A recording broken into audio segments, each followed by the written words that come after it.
Are you wondering why your Gmail seems to be losing messages, missing messages? Here's an example of the problem I'm running into. Lowe's sent me a gift card. I've been waiting for this gift card. And as you can see, when I search my messages for any message from Lowe's.com, I get this set. And actually, they just resent it to me a few minutes ago. It should be at the top of my inbox. Instead, I have just this account maintenance and your usual spam from Lowe's. But when I search for everything from Lowe's, it's not showing me the gift card.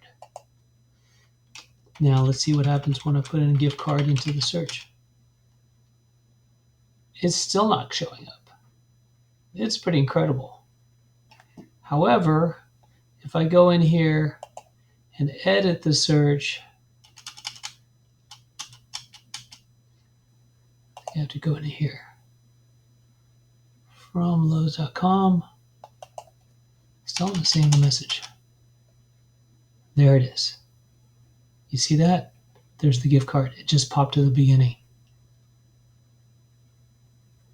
This came in at 3:02 p.m. and it wasn't showing up in any of those searches. So, in case you're wondering whether Gmail is doing you any favors, the answer is no. I don't know what's going on, but as a mail product coming from a search engine company, this is pretty poor.